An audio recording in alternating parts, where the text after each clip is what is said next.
Sa ngala ng Ama, ng Anak at ng Espiritu Santo. Amen. Sumainyo ang Panginoon. At sumaiyo rin.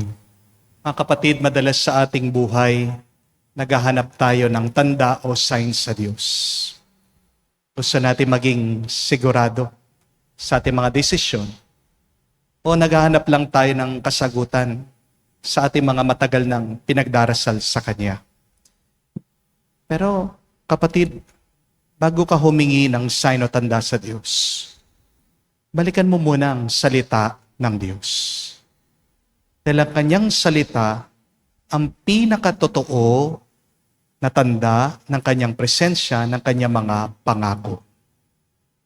At kung panghahawakan lang natin, kakapit tayo sa salita ng Diyos, makikita natin at mararanasan ang kapangyarihan nito sa ating buhay.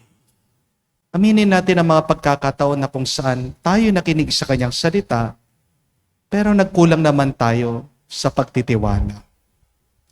Aminin din natin ang mga pagkakataon na kung saan hindi tayo nakinig sa Kanyang salita at sumunod lang tayo sa ating sariling kagustuhan. Sa ating mga pagkakamali at pagkukulang, hingin natin ito ng tawag sa Diyos para makita tayong karapat-dapat minsan pa makatanggap sa mga banal na misteryo. Inaamin ko Sa makapangyarihang Diyos at sa inyo mga kapatid, na lubha akong nagkasala sa isip, sa salita, sa gawa at sa aking pagkukulang. Kaya isinasamo ko sa mahal na Birheng Maria, sa lahat ng mga anghel at mga banal, at sa inyo mga kapatid, na ako'y panalangin sa Panginoong ating Diyos. kawan tayo na makapangyarihang Diyos, patawarin tayo sa ating mga kasalanan at patnubayan tayo sa buhay na walang hanggan. Amen. Panginoon, kaawaan mo kami. Panginoon, kaawaan mo kami. Kristo, kaawaan mo kami. Kristo, kaawaan mo kami. Panginoon, kaawaan mo kami. Panginoon, kaawaan mo kami. Manalangin tayo. Ama naming makapangyarihan, ang sanlibutan ay iyong binabago, sa mga pagdiriwang namin ay iyong pagsagip sa tao. Umunlad nawa ang iyong sambayanan sa iyong mga pamanang pang magpakailanman. At huwag nawang magdahop sa iyong tulong sa kasalukuyan. Sa pamagitan ni Jesucristo kasama ng Espiritu Santo, magpa sa walang hanggan. Amen.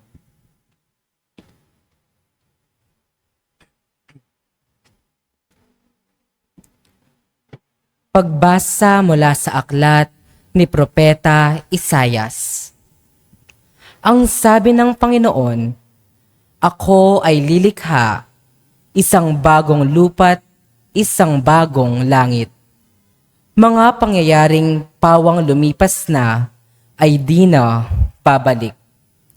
Kaya naman kayo'y dapat na magalak sa aking nilalang. Yamang nilikha ko itong Jerusalem ng aking pakay, maging kagalakan ng mga hinirang. Ako mismo'y magagalak dahil sa Jerusalem at sa kanyang mamamayan. Dooy walang panambitan o kaguluhan. Dooy wala ng sanggol na papanaw.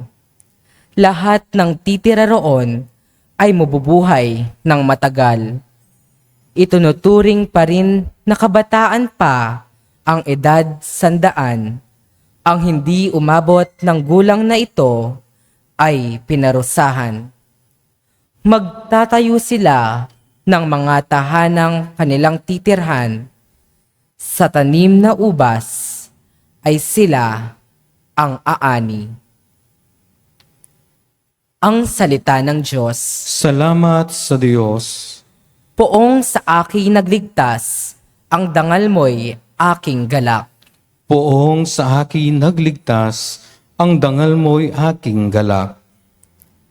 O Panginoon ko, sa iyong ginawa, kita'y pinupuri, ako'y iniligtas. Kaya kaaway ay di na nakuhang matuwa't magalak mula sa libingang daigdig ng patay. Hinango mo ako at muling binuhay. Ako, nakasama nilang napabaon sa kailaliman. Poong sa akin nagligtas, ang dangal mo'y aking galak. Dihin ang poon, siya ay awitan ng lahat ng tapat na mga hinirang. Iyong gunitain ang mga ginawa ng Diyos na banal. Ang kanyang ginawa ay alalahanin at pasalamatan. Hindi nagtatagal yaong kanyang galit at ang kabutihan niya'y walang wakas. Ang abang may hapis at tigmak sa lupa, sa buong magdamag, sa bukhang liwayway ay wala ng lungkot, kapalit ay galak. Poong sa akin nagligtas, ang dangal mo'y aking galak. Kaya't ako'y dinggin, ikaw ay mahabag sa akin, o poon, ako ay pakinggan. Mahabag ka, poon, ako ay dinggin mo at iyong tulungan. Nadama ko'y galak ng iyong hubarin ang aking panluksa. Sa pasasalamat sa iyo, o poon, ay di magsasawa. Poong sa akin nagligtas, ang dangal mo'y aking galak.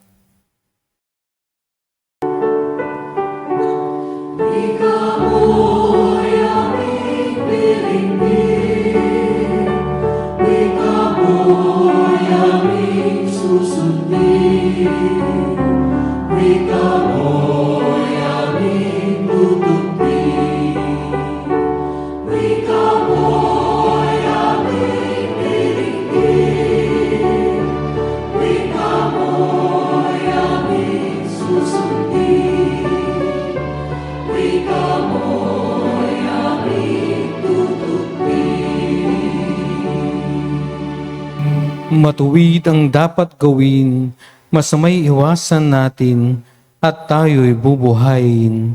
Ang Diyos ay isa sa atin siyang makakapiling. Sumainyo ang Panginoon. At sumaiyo rin. Ang mabuting balita ng Panginoon ayon kay San Juan. Papuri sa iyo, Panginoon. Nung panong yun, umalis si Jesus sa Samaria at nagtungo sa Galilea. Sapagkat si Jesus na rin ang nagsabing ang isang propeta ay hindi ginagalang sa kanyang sariling bayan.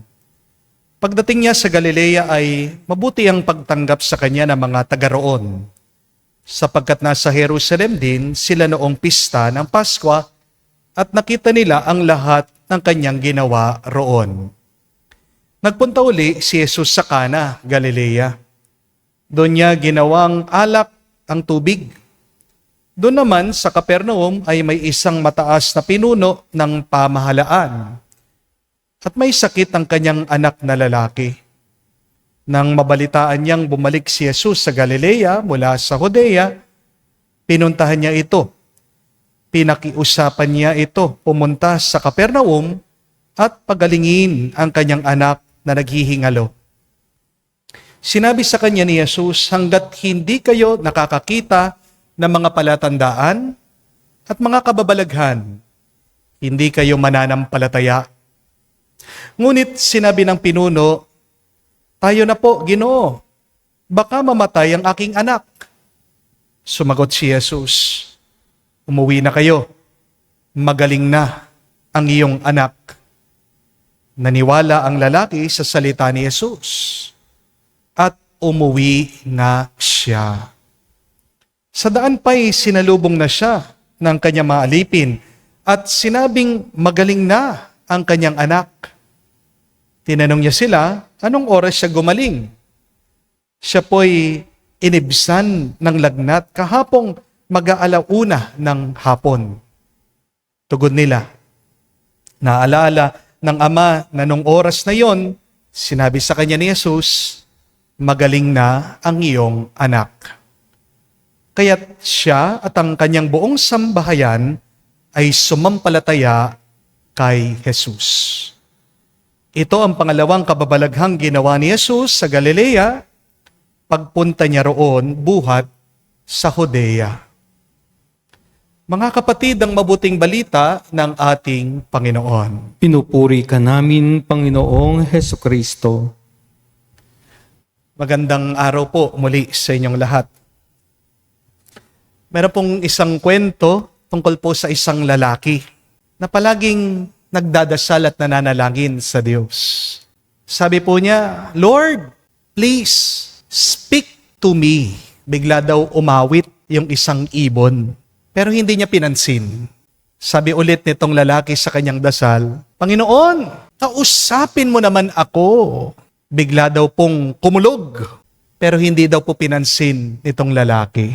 Sabi po muli nitong lalaki, Lord, show me a miracle. Bigla daw po, merong bata, isang sanggol, pinanganak sa kanyang barangay. Pero hindi daw po niya pinansin hanggat sinabi po nitong lalaki, Lord, touch me. Bigla daw po merong dumapo sa kanyang isang paru-paro sa kanyang balikat. Tinaboy niya. Ang tanong, talaga bang naging tahimik ang Diyos at hindi siya sumagot sa panalangin nitong lalaki? Mga kapatid, minsan hindi tayo naniniwala, hindi dahil walang ginagawa ang Diyos.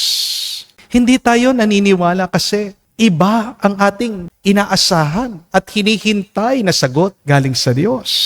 Ang sabi ni Jesus sa ating nabasang ebanghelyo, unless you see signs and wonders, you will not believe. Meron naman talagang ginagawa na kamangha-mangha ang Diyos. Ang problema lang, hindi tayo nakikinig at tumitingin ng mabuti. Maganda po ang kwento na ating narinig. Pinapakita po dito kung paano kumikilos ang Diyos. Na kahit na sa kanyang salita, meron siyang ginagawa. Pansinin niyo po, hindi daw po pinunta ni Jesus yung bahay nung batang may sakit. Hindi daw po siya sumama doon sa ama nitong batang may karamdaman. Sinabi lang daw ni Jesus, you may go. Your son will live. At sabi po ng ating mabuting balita, the man believed what Jesus said to him and he left. Mga kapatid, ito po ang tunay na pananampalataya. Hindi ka talaga naniniwala sa Diyos kapag naghihintay ka pa ng mga signs at tanda. Di po ba? Hindi ka talaga naniniwala sa Diyos kung naghahanap ka muna ng milagro at ng himala. Ang salita ng Diyos ay sapat na para gumawa ng milagro, para gumawa ng himala para sa iyo. Amen? Faith is believing before you see. Faith is seeing more than what your eyes can see. Ang opisyal po dito sa Ebanghelyo, naniwala daw sa salita ni Jesus. Kahit na hindi pa niya nakita yung milagro, kahit na hindi pa niya nakita gumaling ang kanyang anak, pero umuwi siya agad. Ano ang daladala niya? Walang iba, kung hindi ang kanyang pananampalataya at tiwala kay Jesus. Can you do the same? After attending this Mass, do you go home, going about your day, only bringing with you the faith in Jesus' words? At sabi po sa ating ebanghelyo, habang daw po naglalakad itong ama pauwi, sinalubong daw siya ng mga alipin. Sabi nila, buhay po ang anak niyo. At nalaman daw niya yung oras na kung saan bigla gumaling yung kanyang anak. Yun din ang oras na kung saan sinabi ni Jesus na hindi mamamatay, nagagaling at magiging malusog ang kanyang anak. See the power of God's Word. The power of God's Word is instant. It is effective. It is powerful. Kaya nga po mga kapatid, tandaan niyo po, one word from God can change everything. Minsan tayo ginagawa na natin ang lahat. Pinapatay na natin ang ating sarili. Sinakripisyo mo na lahat ng iyong pinagpaguran. Nagbayad ka na pero wala pa rin nangyayari. Kasi hindi naman ikaw ang nakakapangyari ng lahat. Isang salita mo lamang, Panginoon, magbabago ang lahat sa buhay namin. Kaya mga kapatid, ito po ang tanong ko sa inyo. May pinagdadasal ka ba ngayon? May hinihiling ka ba sa Diyos? Ano yan? Kalusugan para sa pamilya mo, sa asawa mo. Hinihiling mo na lumaya na yung iyong anak sa piitan. Pinagdarasal mo sa Diyos na sana magbago na yung anak mo sa bisyo. Baka nagre-request ka ng peace of mind, kapayapaan sa iyong puso. Baka iniisip mo, Lord, bakit parang walang nangyayari? Ang tagal ko nang lumalapit sa iyo, tagal ko nang nakikiusap sa iyo. Pero bakit tahimik ka pa? Tandaan niyo po, mga kapatid, God is working even when you cannot see it. May ginagawa ang Diyos kahit na hindi mo nakikita. Amen? Meron pong isang nanay, pumunta po sa pari, umiiyak siya. Sabi po nitong ina, Father, pagod na po ako na magdasal. May sakit po ang aking anak. Araw-araw naman po, nagsisimba ako, nananalangin ako, nagro-rosaryo ako, nagnunubina ako, lumalakad pa nga ako nakaluhod, papalapit sa altar. Pero parang bakit walang nangyayari? Tinanong daw po siya ng pari, sabi, naniniwala ka ba na mahal ng Diyos ang anak mo? At sumagot naman daw po itong ina, sabi niya, Opo, Father. At naniniwala ka ba, mas mahal ng Diyos ang anak mo kesa sa mahal mo siya? Napahinto daw po yung nanay. Inulit po ng pari yung tanong, do you believe that God loves your son more than you love your son? Unti-unti daw po umiyak yung nanay. At sabi po nitong ina, Opo, Father, siguro nga. At sabi po nitong pare, kung gayon kung naniniwala ka, magtiwala ka. Hindi kailanman papabayaan ng Diyos ang mga minamahal niya. Kala lang natin, wala ang Diyos dahil nasasaktan tayo. Pero di ba, kahit naman kayong mga magulang, kailangan niyong ipabakuna ang inyong mga anak. Parang hindi sila tabla ng sakit. Yung injection, masakit.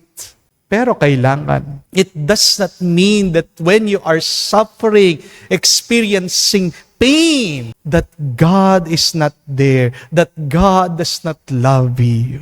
God loves you even in your suffering, even in your experience of pain. Believe that. Mga kapatid, magandang tandaan yan. Dahil sa pagmamahal ng Diyos sa atin, hindi niya tayo papabayaan kailanman. Hindi man niya aalisin minsan yung sakit, pero hindi niya tayo pababayaan kailanman. Mga kapatid, ang tunay na pananampalataya ay hindi yung naniniwala ka lang kapag meron ng milagro o himala. Ang tunay na pananampalataya ay yung naniniwala ka kahit wala ka pang nakikita. Yung nagtitiwala ka kahit na hindi mo maintindihan. Yung umaasa ka pa rin kahit na huli na ang lahat. Tulad ng ama sa Ebanghelyo. Umalis siya, umuwi siya, at ang tanging hawak lang niya ay ang pangako at salita ng Diyos. Yun yung nagpalakas sa kanya. Yung mga salita ni Jesus, mabubuhay, hindi mamamatay ang iyong anak. Baka ngayon, ang gusto rin sabihin ni Jesus sa iyo, kapatid, huwag kang matakot.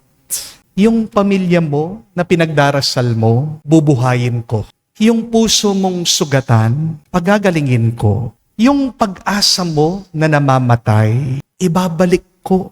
Kaya nga mga kapatid, umuwi po kayo ngayon. Katapos ng misang ito, hawak-hawak ang isang pangako. Jesus is already working. Jesus has already answered your prayer.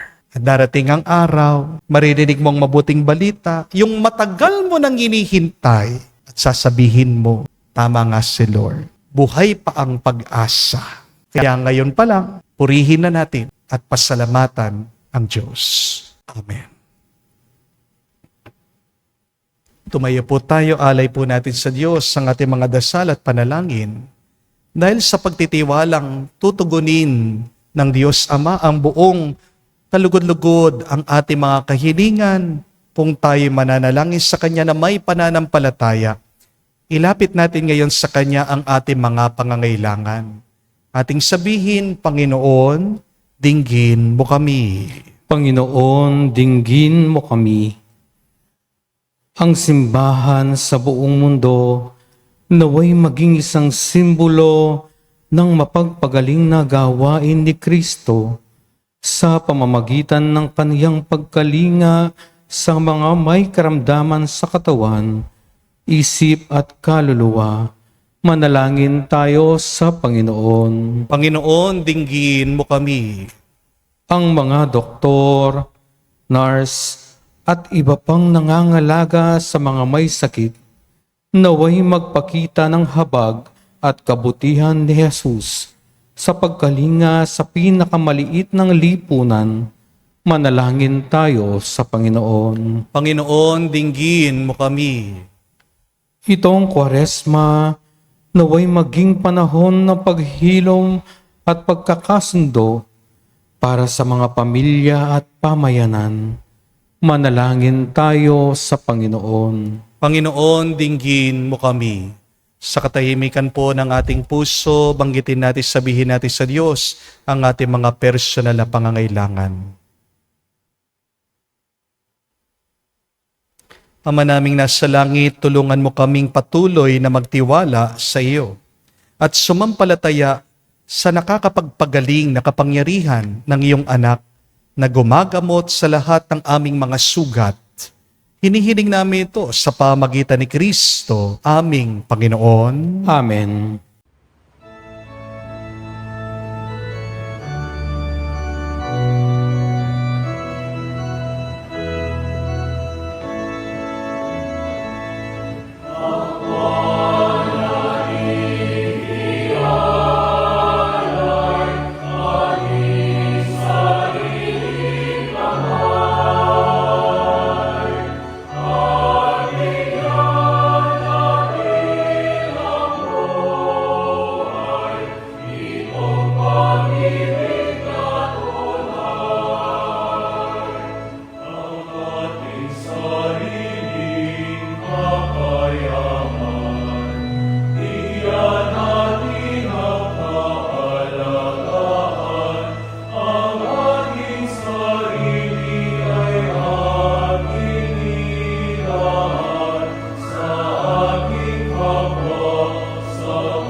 Manalangin kayo mga kapatid, para ng ating mga paghahain ay kalugdan ng Diyos, amang makapangyarihan.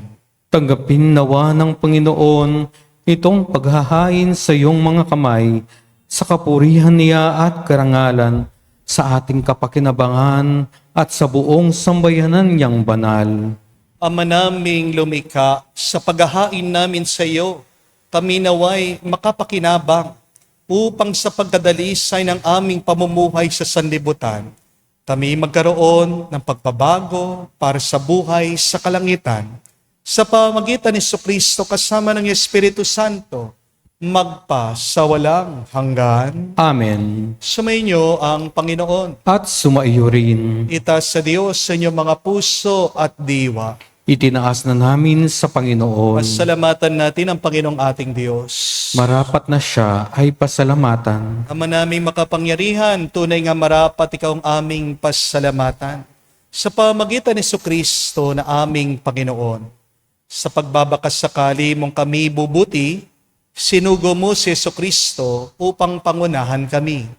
Bilang pagsunod sa iyong atas na bigay, pinahayag ng iyong anak ang iyong kalooban, na mga apit dukha ay kanyang damayan. Ngayon ay iyong inihahandog ang pagkakataong aming maisaloob, ang kanyang ganap at kusang paglilingkod, upang sa iyo'y lagi kaming makasunod. Kaya kaisa ng mga anghel, nagsisiawit ang papuri sa iyo, nang walang humpay sa kalangitan. Kami nagbubunyi sa iyong kadakilaan.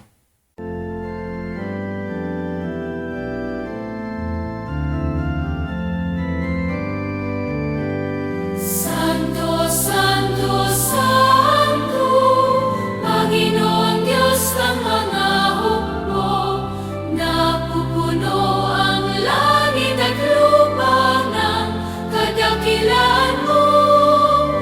Hosana, Hosana, sa kaitaasan, pinagpalang na paririto sa ngalan ng Panginoon.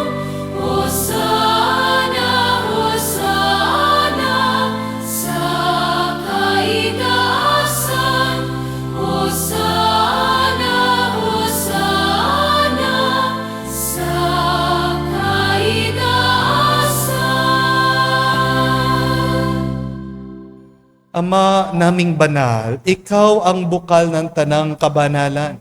Kaya't sa pamagitan ng iyong Espiritu, gawin mong banal ang mga kaloob na ito, upang para sa amin, maging katawan at dugo ng aming Panginoong Hesu Kristo.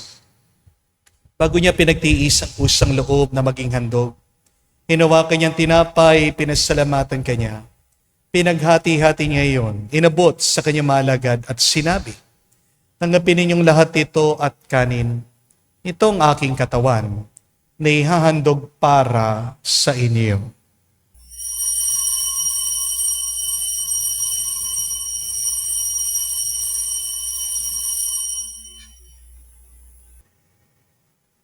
Gayon din naman na matapos ang hapunan, hinawakan niyang kalis. Muli kanyang pinasalamatan. Nabot niyang kalis sa kanyang malagad at sinabi, "Tanggapin ninyong lahat ito at inumin. Ito ang kalis ng aking dugo, ng bago at walang hanggang tipan.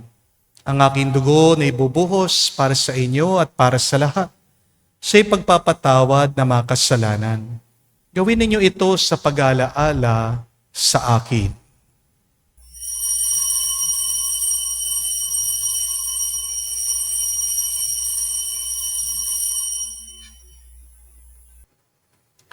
Ang misteryo ng pananampalataya.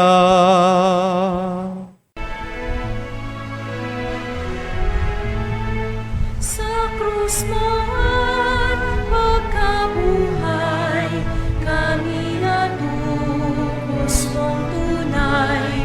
Oong Jesus, naming mahal, iligtas mo kaming tanan, ngayon at magpakailanman. Ama, ginagawa namin ngayon ang pag-alaala sa pagkamatay muling pagkabuhay ng iyong anak. Kaya tiniyalay namin sa iyo, tinapay nagbibigay buhay, at ang kalis na nagkakalob ng kaligtasan. Kami nagpapasalamat dahil kami iyong minarapat na tumayo sa harap mo para maglingkod sa iyo. Sinasamo namin kami magsalo-salo sa katawan at dugo ni Kristo ay mabuklod sa pagkakaisa sa pamagitan ng Espiritu Santo. Amalingapin mong iyong simbahan laganap sa buong daigdig. Puspusin mo kami sa pag-ibig. Kaisa ni Leon ang aming Santo Papa, si Florentino aming Arsobispo at ng Tanang Kaparian. Alalahanin mo rin ang aming mga kapatid na nahimlay. May pag-asang sila'y muling mabubuhay. Gayon din naman lahat ng mga pumanaw. Kawan mo't sila't patuloyin sa iyong kaliwanagan. Kawan mo't pagindapatin kaming lahat, makasalos sa iyong buhay na walang wakas. Kaisa na mahal na Birhen Maria, Ina ng Diyos. Kaisa ni San Jose ang kanyang malwalhating esposo. Kaisa na mga apostol at lahat ng mga banal na namuhay dito sa daigdig na kalugod-lugod sa iyo. May pagdiwang nawa namin ang pagpupuri sa ikararangal mo sa pamagitan ng iyong anak, aming Panginoong Hesu Kristo. Sa pamamagitan ni Kristo, kasama niya at sa Kanya, ang lahat ng parangal at papuri ay sa iyo, Diyos Ama, makapangyarihan, kasama ng Espiritu Santo, magpasawalang hanggan.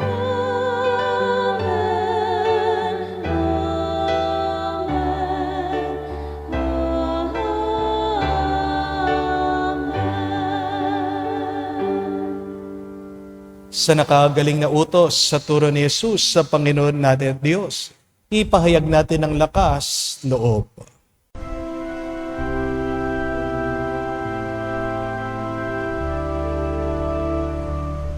Ama namin, sumasalangit ka, sambahin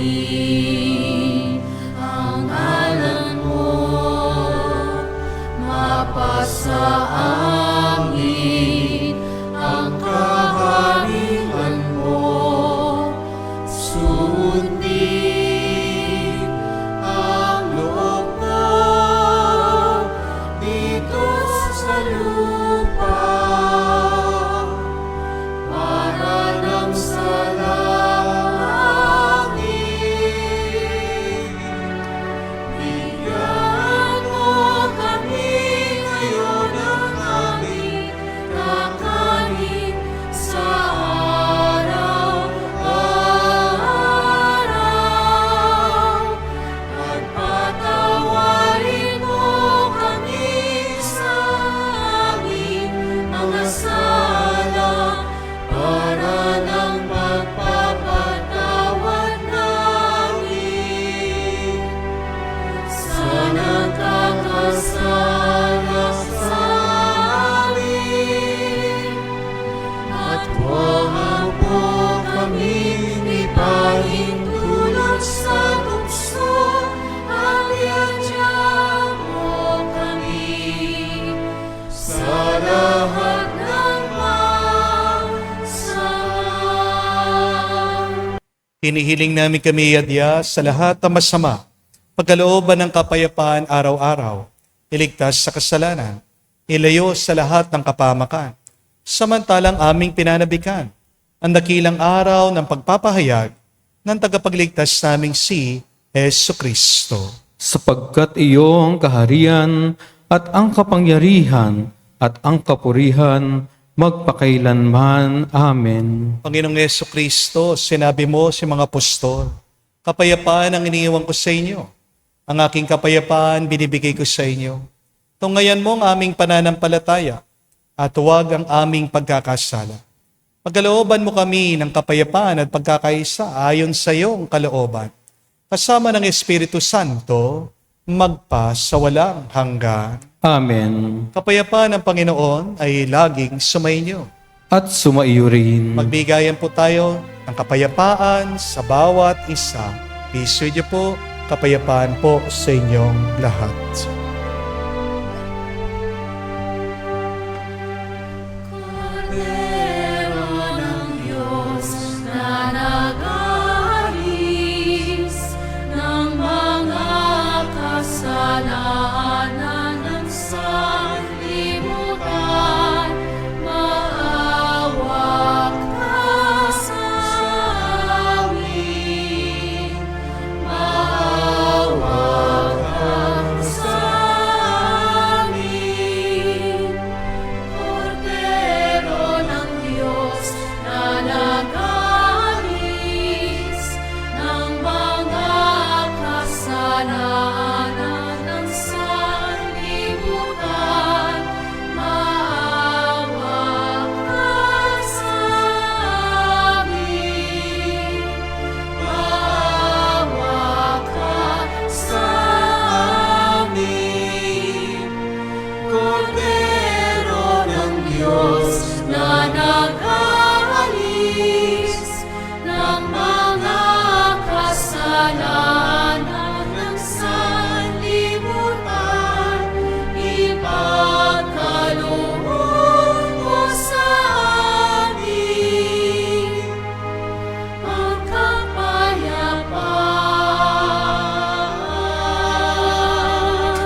Mga kapatid, naririto ang ating Panginoong Jesucristo, ang Kordero ng Diyos.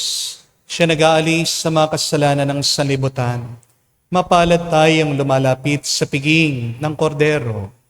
Panginoon, hindi ako karapat-dapat na magpatuloy sa iyo, ngunit sa isang salita mo lamang ay gagaling na ako.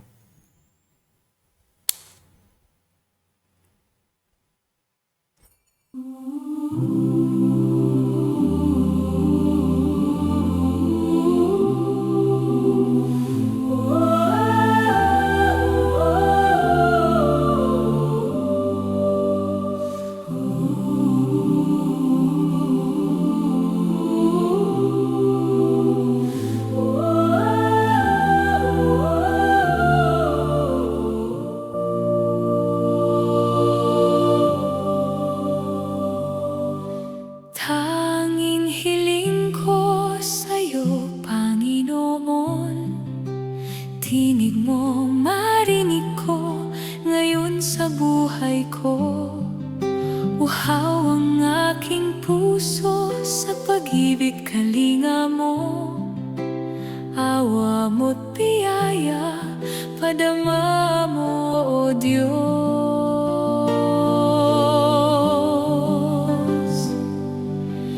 Tanging hiling ko sa'yo, Panginoon. Mukha mo ay makita ko sa likha mong mundo. Hawakan aking puso, baguhin mo ako. Sabihin mong kagustuhan mo maging gabay ng buhay ko. Hanap-hanap ka sa mga ulap at tala. Di ko malay nandito, buhay pala ang Diyos. Akita mo ang lakas mo, Panginoon, sa nilikha mong mundo.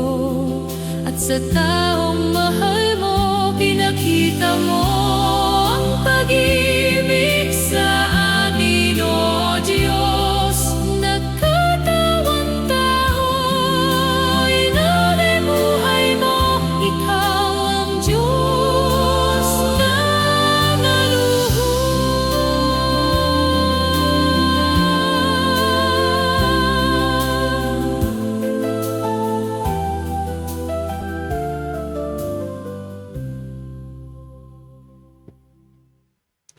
Manalangin tayo. Ama naming mapagmahal, ang aming banal na pakikinabang ay siya nawang bumago at bumuhay sa amin. At siya ring magpabanal at mag-akay sa amin sa iyong piling. Sa pamagitan ni Jesucristo kasama ng Espiritu Santo, magpa sa walang hanggan. Amen. Mga kapatid, tandaan niyo po, ang salita ng Diyos ay makapangyarihan. Ito ay mabisa. Kaya nga po, ang iyong pananampalataya ay mahina kung hindi mo ito inuugat sa salita ng Diyos. Ang iyong tiwala ay walang halaga, hindi nakapangyayari kung hindi nakakonekta sa salita ng Diyos. If you want your faith to be strong, if you want your trust to create miracles in your life, your trust should be connected and coupled to the Word of God. Tayo ba naman mga Katoliko, di tayo mahilig nagbabasa ng Biblia, di po ba?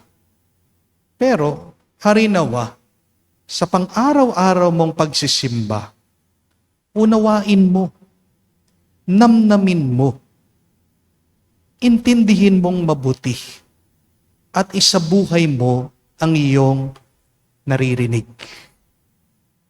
Diyan makikita mo na ang iyong tiwala ay nakakapit palagi sa salita ng Diyos.